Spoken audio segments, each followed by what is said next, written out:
My feeling is that I was trying to make sure that every home and every person can afford to buy the Commodore 64. I've succeeded. With his own hands, Jack Tramiel raised the computer geek generation that now leads the whole market. The philosophy what I had is to compete with myself.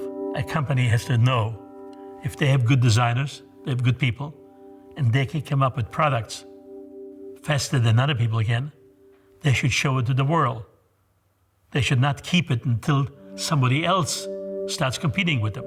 The energy at Commodore for innovation at MS Technology was really high. We were on the forefront of what was happening, so we were working crazy hours. I mean, an 18-hour day that wouldn't even phase us. I worked 24 and 36 sometimes just because of the fact I just wanted to do it. Commodore was selling over 500,000 computers per month. I felt that's quite good. Jack was not a Silicon Valley-based young hippie-turned-geek, but he had a natural instinct for the consumer electronics market. Jack Tramiel understood computers.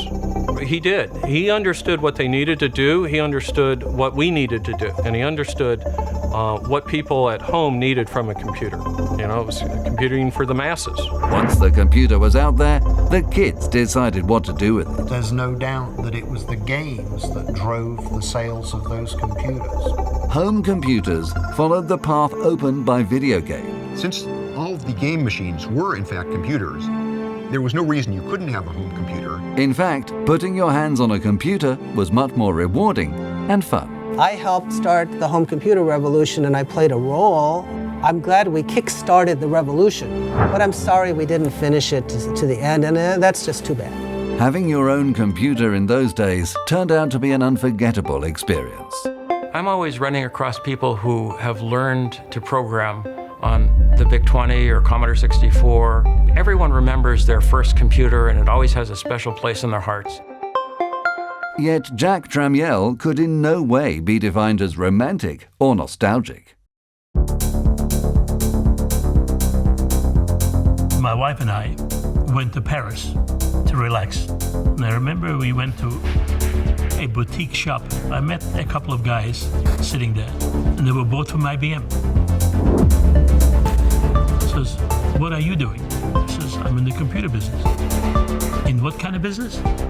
I says, "Computer business." "What is the name of the company?" I says, "Commodore."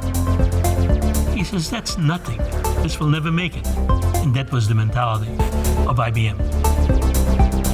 Jack was not about to let anyone put him in a ghetto, even the IBM giant itself. You have to have a goal, a plan, right? And not to be afraid. Because as long as you're doing it, not to become rich in one day, you will always make it.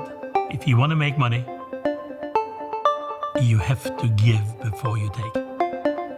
At that moment, the closest target for Jack was not IBM, but Steve Jobs. Tramiel had charged us with coming up with a computer that could be sold for $100 and would wipe out Apple.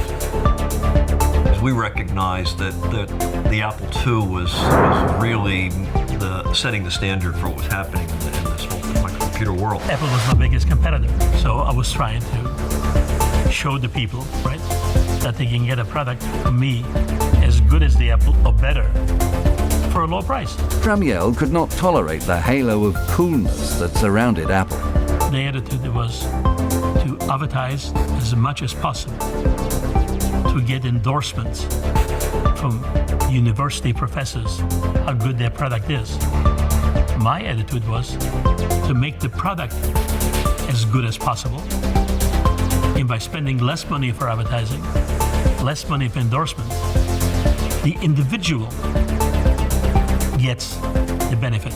We put together a plan, operating system plan, development system plan, everything else. In order to make a computer that was going to compete with the Apple II. We had a capability of doing audio and video that was above what Apple had at the time. So we felt that if we could put those into a pet computer, we could have a different look than Apple had at the time. Even though the VIC-20 was in some respects better than the Apple II, it was impossible to take it seriously.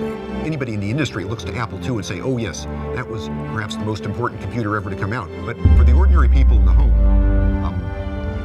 the games were rightly or wrongly the way this sort of smart device crept into your house. Commodore was ready to flood the home computer market and kick Apple out of the homes. We were working on a product at Tramel's request that would kill Apple, right? It was called the Apple Killer. It was supposed to be the next generation consumer computer. We just needed to add the games and we had to have the graphics and the TV.